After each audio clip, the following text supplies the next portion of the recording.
Welcome to the first of what we hope to be several online tasting events hosted by the Marshall-Lyon County Library. This is our first run with using Zoom as an online platform. My name is Thomas Flynn. I'm an assistant librarian with the Marshall-Lyon County Library. I'm your co-host today. I am Emilirose Rasmussen. I am the Teen/Digital Services Librarian at the Marshall-Lyon County Library. And I am sort of producing the event. We'll see how this goes. Could be more exciting than necessary. Hopefully not. Excitement is good, but we're going to try to keep it like the good flavor of excitement. Yes. Flavor being the key word, I think, there, I hope. We'll get started with brewing and tasting and all of the delicious information that's going to come along with that in short order. But first, we just want to make sure everyone has a chance to settle in. Make sure you have a little inventory of the things that are going to be handy. So of course you want to have the tea that we distributed for the event. We have 3 different tea samples. Emily is displaying them right now. Excellent samples. We're going to be beginning with a black tea, a Lapsang Souchong black tea. Then we're going to move on to a tisane. And then we are going to be moving on to a green tea to close things out. But we will get to all of the necessary information for brewing those 3 teas shortly.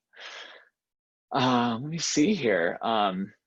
Just to give everyone kind of a heads up as to how things are going to proceed. We're going to have quite a bit of juicy information, I hope, in this presentation, but we also want to leave plenty of time for discussing the teas as we brew them.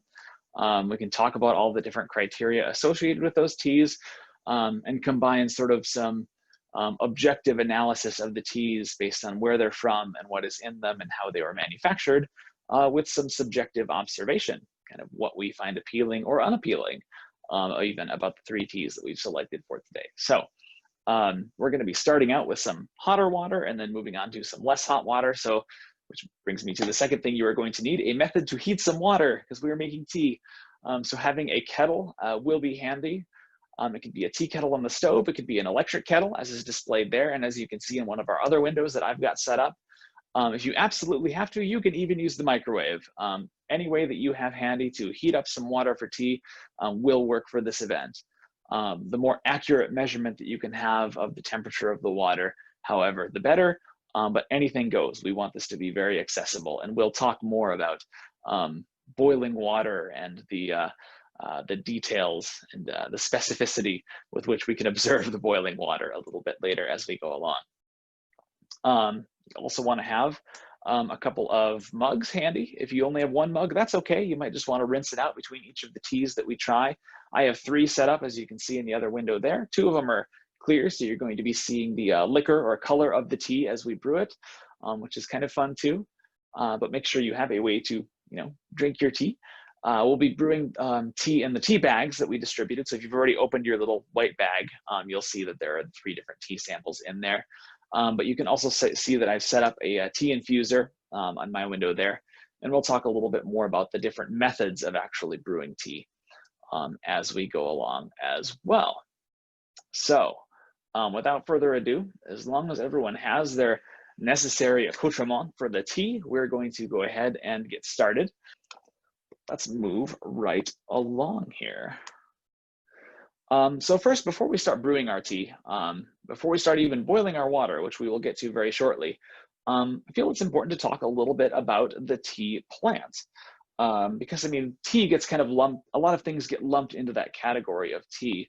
A lot of different varieties of tea, classes of tea, and a lot of things that actually aren't true tea, as we'll talk about later on as well. But all tea, all true tea, is derived from the Camellia sinensis plant. Of which there are 3 major varieties, the small leaf China bush, the large leaf Assam bush, and the medium leaf Java bush. However, before this seems too limiting, it's important to realize there are actually thousands of subvarieties and cultivars of Camellia sinensis that do exist.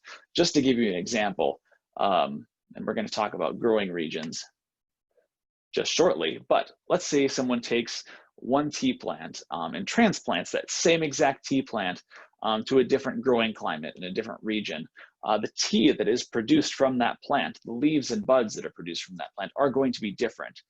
So when we talk about different strains and different subvarieties and cultivars, a lot of that has to do with the region in which the tea is grown. Tea is cultivated and prepared in over 41 countries around the world. That's a number that's kind of constantly climbing as different ways to grow tea kind of crop up. But the primary tea centers of the world have kind of established that, that reigning title by the length of which they've been growing and manufacturing and cultivating their own specific varieties of tea. 5 of those are listed, as you can see there: China, Japan, Taiwan, Sri Lanka, and India. China is going to be the focus of a lot of our discussion today, but green tea, the tea that we are going to be closing our tea tasting with, Japan focuses on a lot of excellent green teas. Emily, maybe you can chime in with that later, because you've actually been in Japan. I have not. So you might be able to share more about Japan and the reputation for amazing green tea as we go on. There are 6 distinct classes of tea, of true tea, I should say. I should keep using that, that title, true tea, because we're going to talk about some things that are not exactly true tea a little bit later as well. And these distinct classes of tea are kind of separated into these categories by a few different factors. The primary factor by which they're separated is actually the degree to which they are oxidized, to which oxidization has affected the leaves during the manufacture process. These 6 distinct classes of tea, as you can see, are white tea, green tea, yellow tea, oolong, black tea, and pu'er. The last of which is actually sometimes referred to as post-fermented tea, because pu'er has gone through a fermentation process, whereas the other 5 classes in this list have not. And I've actually arranged them in order, typically from the least oxidized to the most oxidized. So white tea has not undergone a lot of oxidization, whereas black tea has undergone very, very heavy oxidization. And we've already talked a little bit about the regions that are known for preparing different classes of tea.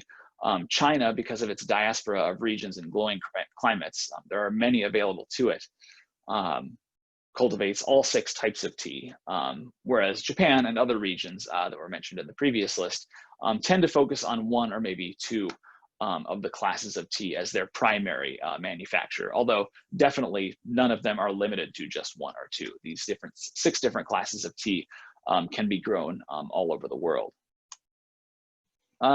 Before we get into preparing our tea, and I think we're just about to that point where we can start boiling. So before we talk about identifying and evaluating tea, why don't we get our water going for our first tea, and we'll talk a little bit more about boiling water and watching it later.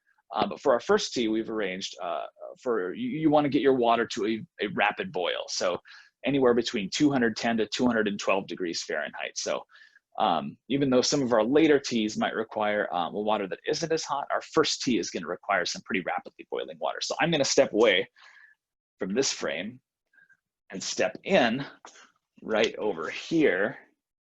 Hopefully everybody can see me on this other screen. Please let us know if you cannot, but I'm going to get some water started boiling.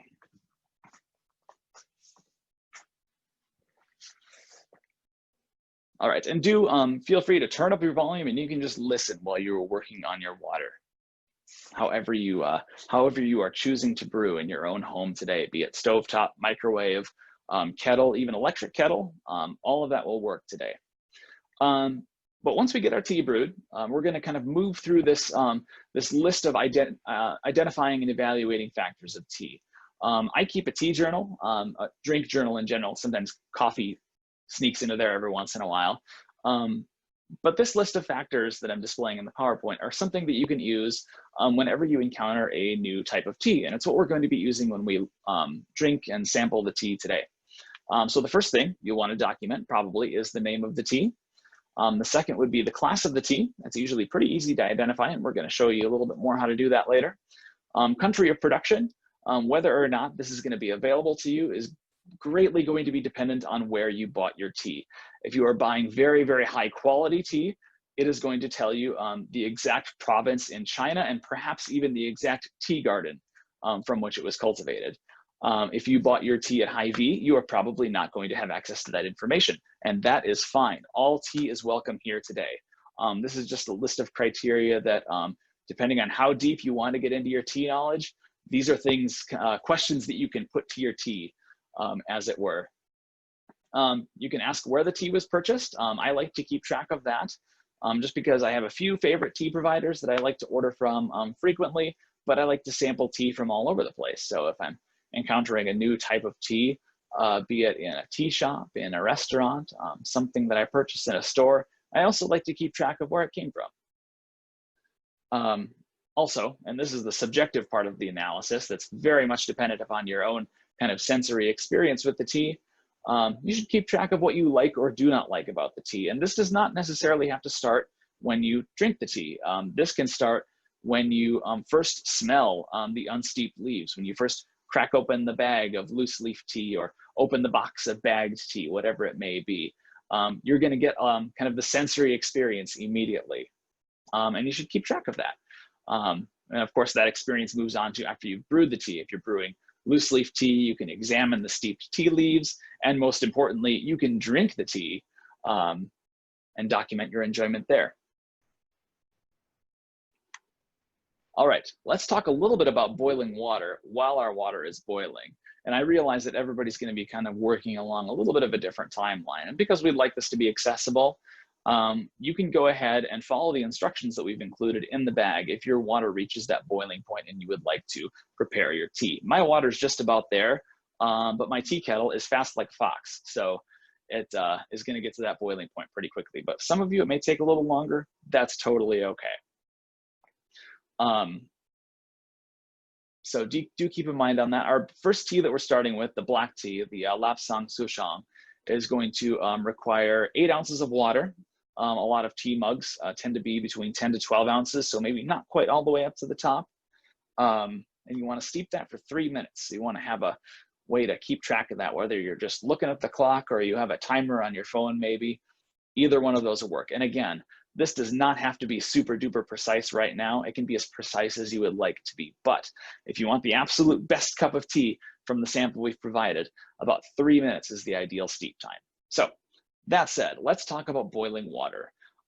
Different classes of tea are typically going to have very different ideal steeping temperatures, something that you'll see throughout this presentation.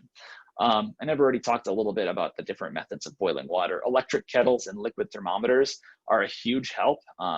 It tells you exactly what temperature your water is with a glance. However, there are also methods you can use to watch the intensity of boiling water to measure the approximate, or measure the intensity of the boiling water to measure the approximate temperature, which is really cool. This was several weeks ago. I think Emily and I both found this like right around the same time when we were preparing for this event.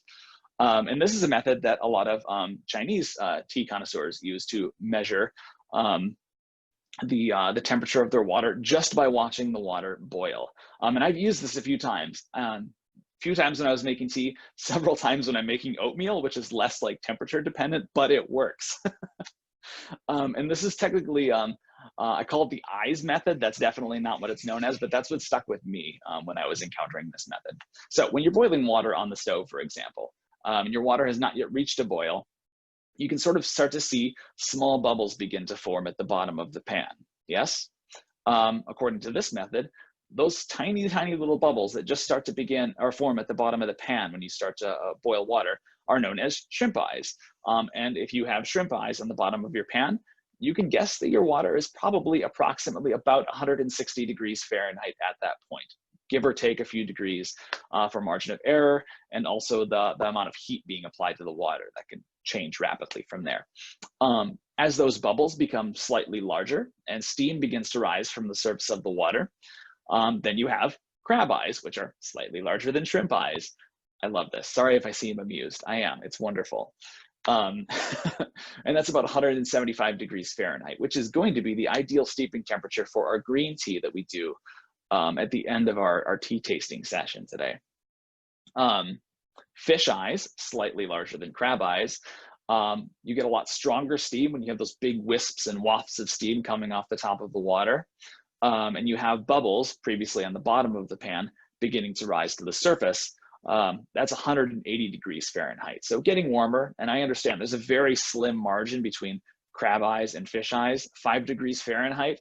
That's because the transition from those bubbles being larger and steam beginning to form and those bubbles rising up, it's pretty fast. So there's kind of a small temperature differential there. Rope of pearls is when bubbles begin streaming freely to the surface. They're no longer just floating up from the top, they're coming in a steady stream. That's about 200 to 205 degrees Fahrenheit, which is ideal for a lot of tisane or herbal teas, as we will talk about later. And when you get that raging torrent where the surface of the water is really unsteady and going kind of nuts, that's your 210 to 212 degree Fahrenheit temperature, which we should be reaching probably about now. I reached it actually a few seconds ago, which is why you see me looking over suspiciously at my tea kettle every few seconds. So I'm going to stop screen sharing. We will come back to talk about our black tea very shortly here. I'm going to go over and get my tea steeping. So as I said, you all have tea bags that you're going to be using. These were custom purchased tea bags. These are just a non-chemical paper. They were really inexpensive. It was like $5 for 100 of these. So they won't add any other chemicals or flavors to your tea as you're drinking, which is pretty important if you're using a tea bag. But I'm going to be using a tea infuser for mine, just to show you a maybe more ideal way to brew tea if that's available to you. So I'm going to take my my tea bag. I've already kind of prized it open a little bit. And I'm going to empty that into my tea infuser. If you are already steeping your tea, or if you are using a tea bag, you can certainly pursue your own method there. And I also love this kettle because of the gooseneck stem for pouring. It keeps my hands from burning, for one, which is wonderful, but it also lets me have a nice even pour over the tea leaves as we brew. Now, I want to note how popular this particular tea kettle is amongst librarians, because this is the same one that I brought in from home today. I am just using the standard tea bag. I did not bring in my own tea strainers, even though I do have several. So this is potentially what yours is going to look like as you do it, though probably not in this bare mug. It says hello. Hello. I do appreciate the tea kettle synergy, and I can vouch for this particular one being excellent. 2 of us can. Mm-hmm. So yeah, electric kettles are a wonder if you really want to get serious about tea or even drink tea very, very regularly. Can't recommend an electric kettle highly enough. I did set a little timer going here, so I have about 2 minutes left until we're done steeping. So I know there's a part in the PowerPoint later where I included a couple slides about the different ways that we steep tea, but I think we can talk about it now as long as we have a few minutes. Let me see here, make sure I'm not screen sharing. Yes, I'm still here. Okay, sorry, got scared for a moment. So I think the most important principle of brewing tea, or the thing to understand when you're brewing tea, is that tea leaves like a lot of room to bloom when they're being steeped. And so, as you can imagine, in your standard tea bag that you purchase in the store, they're very tiny. The tea that's inside is usually kind of a dust rather than an actual leaf.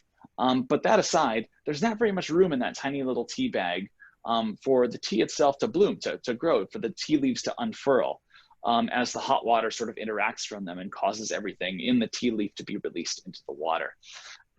So that's why, as you can see in the other screen there, I have that infuser that just basically leaves almost the entire cup for the tea leaves to sort of unfurl and bloom as the tea steeps. And I'm going to show those to you once one more minute passes here. I had to check my time. There are some tea infusers.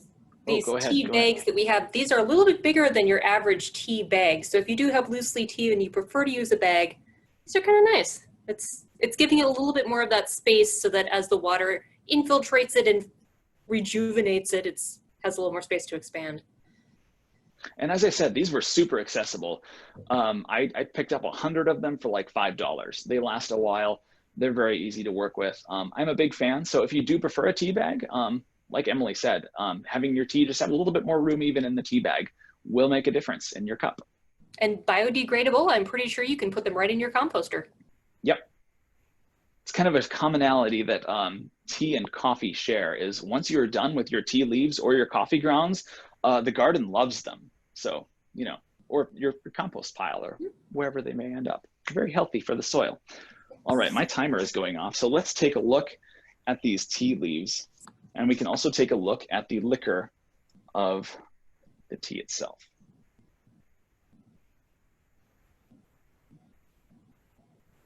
Alrighty, hopefully we can get a pretty good view here. I might drip on the ground a little bit, but I think that's okay. Maybe I can be extra courteous and just hold this plate underneath it there, but it's a little dark in there, so let's get some of them out of there. All right, there we are. So we'll sample tea in just a minute here, and you can go ahead and start if you don't feel like waiting, because I think this Lapsang Souchong has a really, really amazing aroma to it. That I'm sure we'll talk about momentarily. But let's take a look at these tea leaves. Hopefully everyone can see it with the camera here. Holding it up here, you can sort of see the entire leaf kind of unfurled there. And that's a big difference that you're going to run into between loose leaf tea that we're using today and what you'd find in your average tea bag purchased in the store, which is more of a dust.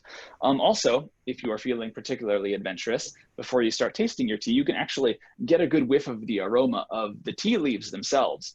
And kind of compare the scent of the tea leaves to the tea that they brewed, because they might be slightly different. And if you really, really want to get a good sense of the tea that you're working with, taking that sample of the leaves can be a good way to do so. So I've got my cup of tea here. I'm going to balance very carefully so I do not spill. Keep in mind, your tea is still very hot. If I glance over at my tea kettle, it is still at 202 degrees. So the water in your mug is not that much cooler. Indeed. Caution, contents may be hot. And I put a little bit too much water in here when I was pouring. I got a little too excited. So this should actually be a little bit darker of a liquor. And when we talk about the liquor of tea, we're talking about the color of the tea that it produces. This is going to be more of a sort of burnt amber. So mine should be a little bit darker, especially for a black tea. But like I said, I got excited about water. But yeah, feel free to let your tea cool off. Sip as you are comfortable to do so. Comfort level is important. But even as you're waiting to drink it, we can talk about like the aroma of the tea and what you find in your first samples of it. So if anybody wants to unmute and join us, this will be the portion that we don't necessarily record.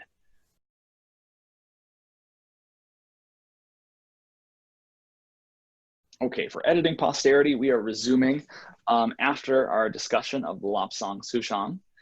A few things to mention about this tea. One, be careful with your water and the volume amount of your cup, your mug that you're using. I put too much water in mine, so mine does not quite have the liquor that it should have. But we will be adding a little segment in later to help with the discussing of the tea. Were there any other things that I should have mentioned? Yes, discussing the method of drying and roasting for this tea. Oh, yes. Okay. So one of the things you're probably going to notice as soon as you open the sample bag for this tea, and definitely after you've steeped it, this is a very distinct scent for a black tea even. It's going to smell maybe like a campfire, maybe like the embodiment of camping, or perhaps like bacon, which I was just also introduced to. It could smell to you like bacon. Now I'm always going to have that association with it. But the reason this is, it's because of the manufacture of the Lapsang Souchong tea, which is a historically very significant tea manufactured in China. A lot of other black teas, when they're a lot of black teas are roasted as part of their manufacture. That can be done on a hot pan. It can be done in a wok, which it frequently is now. But Lapsang Souchong is actually roasted over pine wood fire, which is why when you smell it, you may very well smell a pine wood fire. I think it's very distinct, maybe even more so before the tea is steeped. But if you really take some of the steeped tea leaves and smell them, hopefully you will get that same sensation from it. But that's why this black tea specifically is very, very distinct from other black teas that you may be familiar with. There's nothing quite like this one. I know you've tried it. But moving right along, I think we can we can actually start heating up our next batch of water. If you've kept your water boiling, you may want to hang on to it for a few minutes, but I'm going to set my kettle to get going again so I can get back up to that probably 200 degree to 210 degree range. So again, if you can measure your water temperature very specifically, feel free to do that. If you cannot, you want to get right before that point of the rapid boil. Is the temperature that we're aiming for. So I'm going to set that and I'll be right back.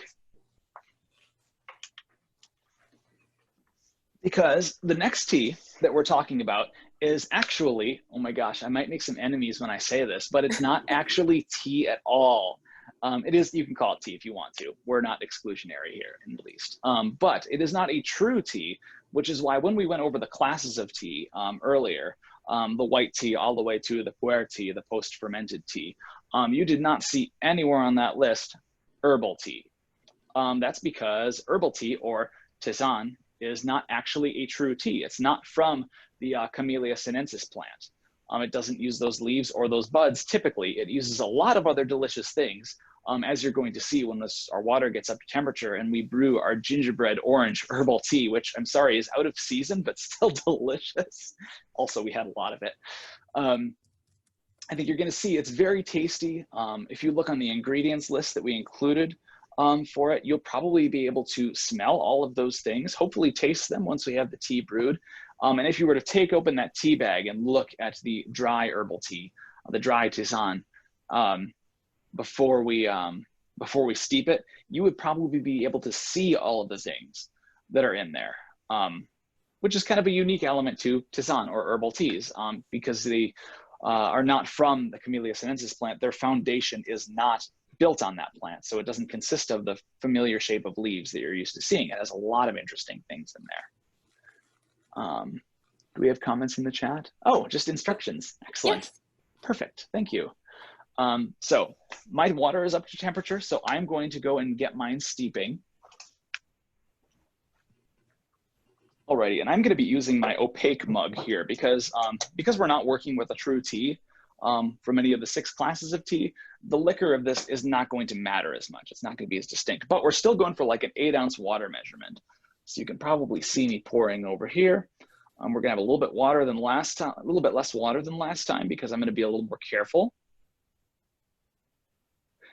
And because this is not a true tea, a lot of herbal teas, tisane, they actually require a little bit longer to brew. So we're going to give it a few minutes extra. I'd say anywhere between 4 and 5 minutes is going to give you a pretty good cup. We're a little less picky with tisane, but we can wait while it's brewing and talk about it a tiny bit still, because even though it's not a true tea, there's still a lot of interesting stuff going on in this cup.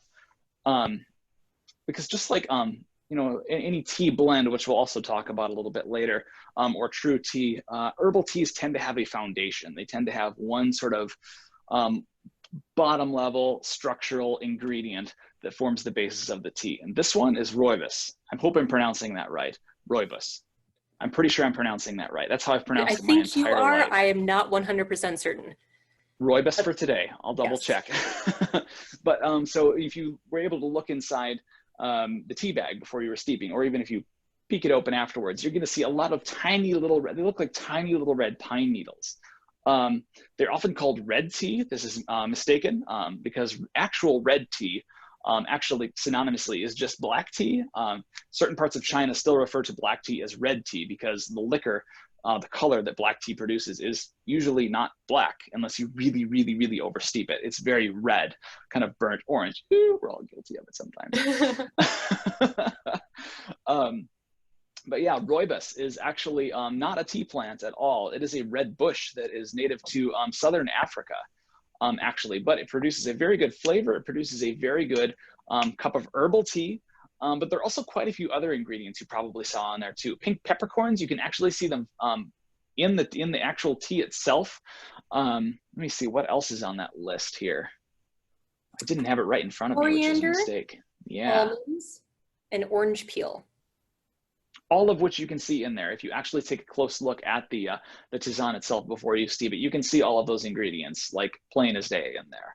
And like I said, hopefully once it is finished steeping, you will be able to taste them as well. There is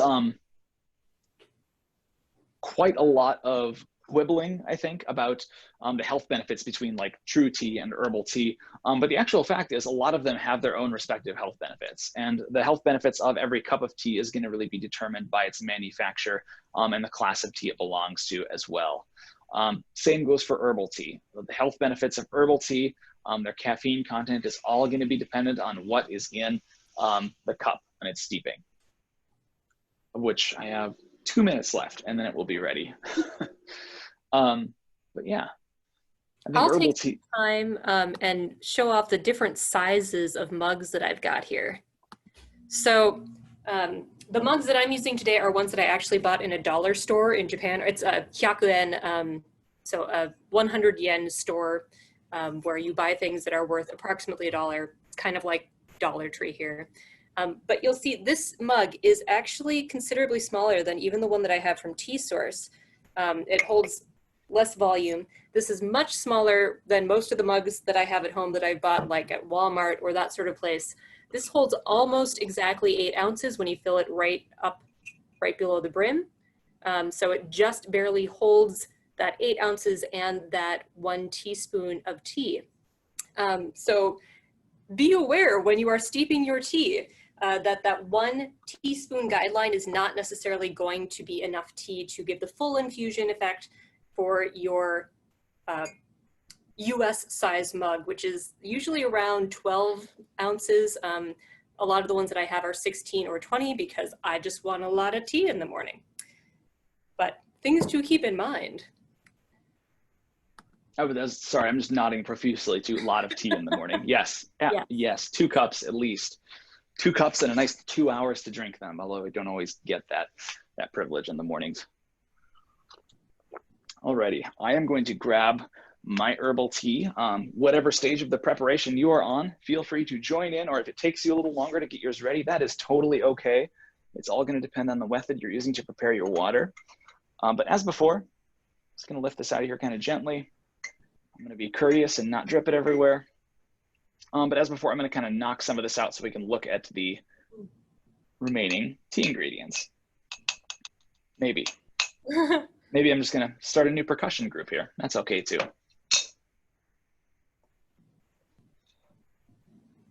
Never leave home without a spoon. A spoon is handy. Okay, so I don't know, hopefully you can see this in the quality of the video, but you can actually see the things that look like little red pine needles. That's the rooibos.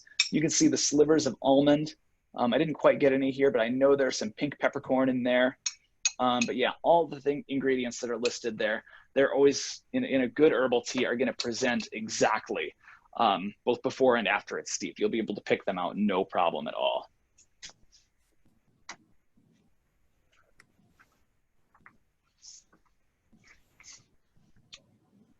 Alrighty, and this is kind of a more of an opaque mug, so you can't quite see the liquor, but the color is actually going to be very close to what we had for our black tea, even though these have nothing in common with each other. They're still going to be a pretty similar color. Flavor, scent, everything else about their profile is going to be very different. And I think we can stop recording and talk about our tea a little bit, and then bring in, close things off afterwards with our green tea. Yes, I will pause the recording.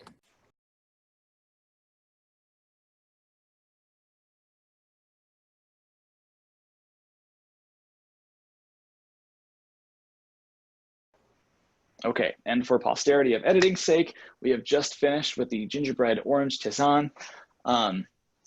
Did we talk about herbal teas? I think we did before we started sampling, yes? I think we did. Yes. Yes. Okay, so we can we go. will insert it back in.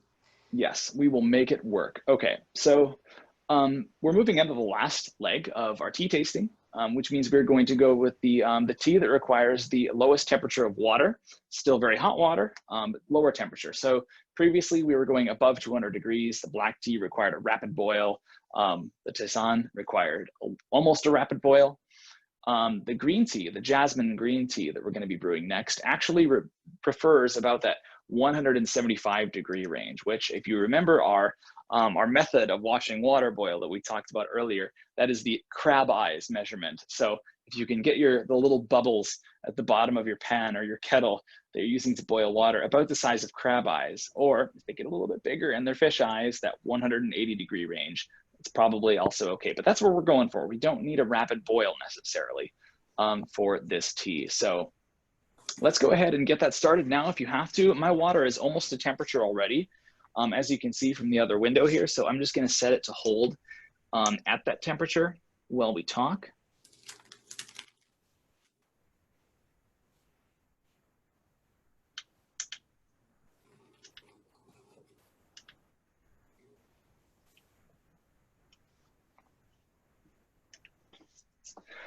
Okay, so we talked about the 6 classes of tea. And I can bring up my PowerPoint here, so forgive me if I screen share a little bit, but I think this will be helpful for us to see this. From beginning, bingo. I didn't actually want to start from the beginning.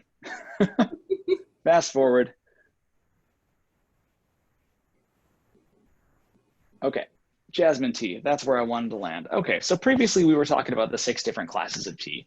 Since we only really have enough time to sample 3 of them today, we only selected 2 of them from the list because we wanted to spend some time with a tisane or herbal tea as well. But jasmine tea, which in this case, the foundation of it is green tea, actually is oxidized very, very little compared to the previous tea on the scale of tea classes that we tried earlier, the lapsang souchong.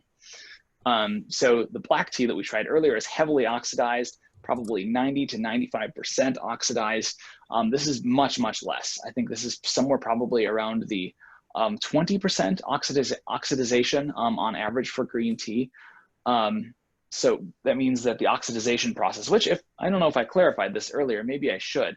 Oxidization is what happens when the juices, the inner contents of the tea leaf are exposed to air, the oxygen in the air, and the reaction that occurs there. It's like if you cut open a piece of fruit or bruise a piece of fruit and it turns brown, yay, oxidization. Same thing happens during the manufacture of tea leaves. But however, in addition to talking about that, this isn't just a plain green tea after all. This is jasmine green tea. So I think it's a little bit important to talk about the difference between what would be just plain Jane green tea and what we have here, which is a tea blend. So I'm going to get mine steeping real quick here while we talk about it. And again, as we've observed with the other teas we're looking at today, if you were to look at the actual loose leaf tea, you would see everything in the descriptor of this tea kind of laid out in its composition. You will be able to see the green tea leaves, and you would also be able to see the jasmine blossoms that are accompanying it. So I'm going to rinse out my infuser one more time here.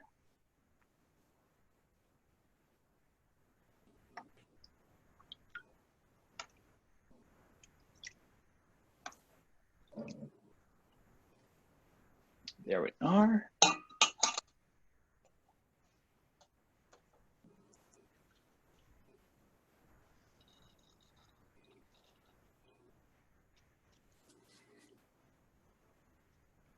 Depending on how messy you want to get, after you've steeped your tea, you are absolutely free to rip open these tea bags and take a look at the steeped leaves. I feel like that can be a really fun experience if you're looking to get a little bit more education from your tea tasting.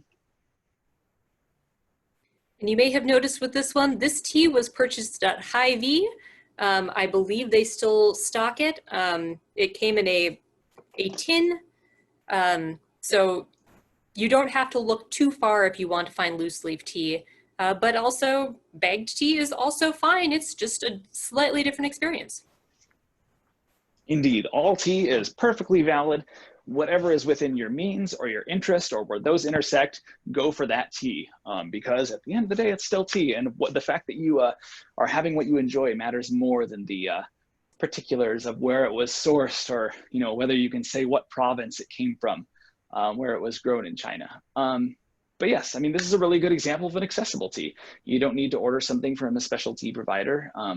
You could just go down to the store and get it. It's very available here. I think Columbia Imports, a locally owned business, does a good job of carrying a lot of loose tea as well. So we have options in the Lyon County area for tea. I should also say that this is another 3-minute steeping time. You probably saw that in the directions that we included, but similar to the black tea, you probably want to let this steep for about 3 minutes once you have it in the water. But anyway, let's talk about tea blends. Tea blends can take a lot of different shapes, and it really depends on what the end product of the tea blend is going to be. Because it occurs during the manufacture process for creating the tea, and what has to change in the manufacture process is really going to determine how the blend is made. A lot of jasmine tea, because green tea, and that's usually the foundation for jasmine blend teas. That is, let me see if I've got my notes right here. Yes, jasmine tea is added really early in the manufacturing process. So during the very, very light, usually sun drying that green tea undergoes, or the light toasting that green tea undergoes, that's when the jasmine is added. I think a lot of the jasmine blossoms that are in this particular tea, they might be left over from that process. They may have just been added after the fact, just as sort of an added flourish, because a lot of tea blends, the actual blending that occurs happens before a tea is bagged and prepared for wherever its destination may be. But you can definitely see some jasmine blossoms in there, and I hope that when you first took this tea out of its bag, you did get a hefty dose of that floral scent. I know I could definitely smell it. It's different and much more floral than your standard green tea on its own. Yeah, and then anytime you see jasmine tea marketed as not jasmine green tea, but just jasmine tea, it is almost always certainly going to use green tea as the base of its foundation. There are exceptions, but jasmine tea is almost predominantly always made with green tea. All right, and we will stop sharing right there. I think that is the end of our PowerPoint's lifespan.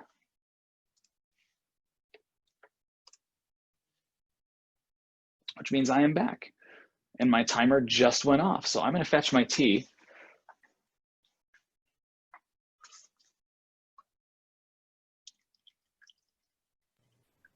If you still have any of your other teas available, it's really interesting to sort of compare the scent of each of them, because they all have a very, very different bouquet.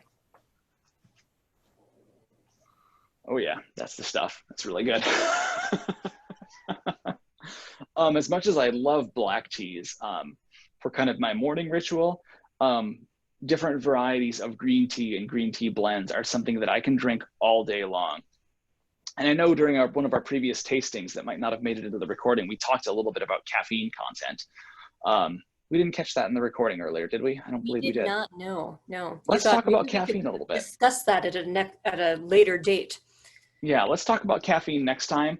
But there is a reason that green teas tend to be an all day or later in the day tea, and black teas are usually, if you're trying to quit coffee, do recommend black teas. If you need a kick in the pants in the morning, do recommend a black tea.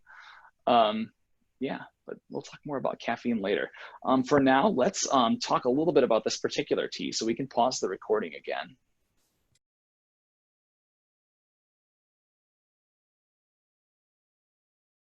All right, hopefully everybody had a very good time tasting tea with us this afternoon during our traditional tea tasting online. As you probably are aware, we'll be sharing this so that people can access it at their leisure. We still have a few tea samples left at the library. If you want to pick one up and then do this at home kind of along with the video, even though it's not live, you certainly can do that. We've talked at length quite a bit about tea today, but there is so much more that we can talk about. Caffeine content, I know that we've alluded to that a little bit. The way that tea kind of factors into a lot of cultures and heritage in different regions. We can talk a lot more about that. Also, we've only tried 2 of the 6 tea classes, so we have quite a bit more room to explore there. But yeah, we also have some fantastic material. If you are a tea enthusiast, no matter what level you're at, so to speak, if you're brand new to tea and just want to learn more, or if you're tea experienced and you just kind of want to go deeper with your knowledge, we have a lot of amazing material at the library. 2 items in particular were prominent parts of the bibliography for this presentation. One of them is the Tea Enthusiast Handbook. This is super accessible. It's written by a couple of tea enthusiasts, people who run a tea shop, people who have explored tea all over the world. It's very small. It's very beautifully illustrated. It's going to be available in the library tomorrow once I bring it back finally. The other one that I happen to really, really love is just aptly titled The Tea Book. Again, this has a lot of information about different regions, different teas and how they correlate with regions, the history of tea, really wonderful resources there. And that is not by any means, those are by no means the only two books that we have there. We have a lot of material there for the eager tea enthusiast. But I think that concludes our online tea tasting for today. So hopefully you will join us next time. We would very much like there to be a next time. Yeah, I think that's all we've got this time. Yeah, that's about it. If you still have your tea bags and you like a particular tea, don't be afraid to steep it again. You want to give it a little bit longer of a steep time. You're not going to get quite the same strength of infusion, but you can still enjoy it. It is still perfectly viable. And then when it gets too bland for your taste, you can compost it or put it on your garden directly, or etc. Fantastic, yes. And I should say that the lower the oxidization, or the less oxidization that has occurred in the leaves, the more susceptible those tea leaves are to further steeping. So your green tea in particular, which you have just finished steeping once, and if you're like me, you just finished the cup because it was 175 degrees and perfectly drinkable, so you could just drink it. You can steep another cup right away if you are so inclined. But yes, thank you for joining, everybody who is joining either live or after the fact. Have an excellent afternoon. Is there anything we want to plug for library services? I guess just keep an eye on the website, keep an eye on Facebook. We'll be posting events and notices there.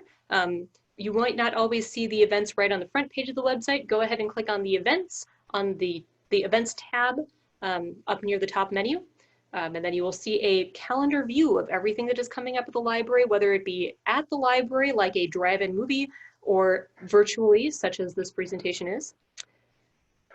Yeah. Tomorrow night and every Thursday going forward, we have online live trivia.